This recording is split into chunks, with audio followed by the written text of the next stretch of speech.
নিশা আমিনগাঁৱৰ উপৰিবৰিত ভয়ংকৰ অগ্নিকাণ্ড দেৱকান্ত মহন্ত আৰু বৰদা মহন্তৰ বাসভৱনত সংঘটিত হয় এই ভয়ংকৰ অগ্নিকাণ্ডৰ ঘটনা।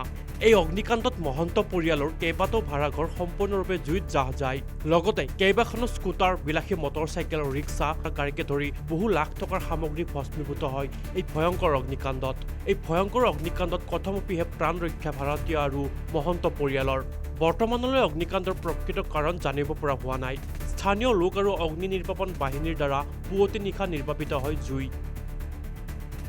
মানে 12:10 মান বাজিছে, আমি খোৱাই নাই। মানে মৌচুমীয়ে আমাৰ মাহীৰে ছোৱালী মানে মোক ফোন কৰিছে আৰু ঘৰত জুই লাগছে বুলি।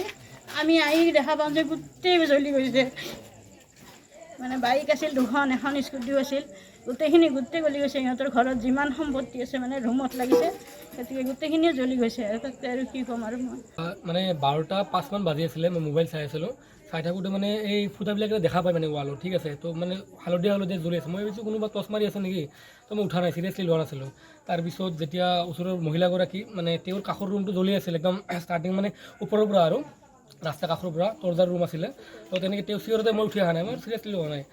তাৰপিছত যেতিয়া মই উঠি আহিলোঁ 5 ছেকেণ্ড পিছত দেখা পালোঁ জুই জ্বলি আছে, মানে বাহিৰৰ পৰা ষ্টাৰ্টিংটো হৈছে। তাৰপিছত পানী আনিলোঁ, তাৰপিছত তেখেতে ওলাই গ'ল। মালিকহঁতৰ ঘৰতো জুই লাগি মানে দুটা ৰুমে মানে জ্বলি গ'ল। এতিয়া আপোনাৰ বাইক 3খন আছিল কাষতে, 3খন বাইকো জ্বলি গ'ল। তাৰপিছত আমাৰ মালিকৰ এই ৰুমটো আছিলে, ৰুমটোৰো বহুতখিনি মানে সা সম্পত্তি গ'ল অলৰেডি। প্ৰায় 38 লাখ মানৰ তেওঁলোকৰ টেণ্ট হাউচৰ বস্তু আছিলে আৰু বাইক 3খন আছিলে। চ' গোটেইখিনি জ্বলি গ'ল। আমিনগাঁৱৰ পৰা Khargeswar Nath, news desk report.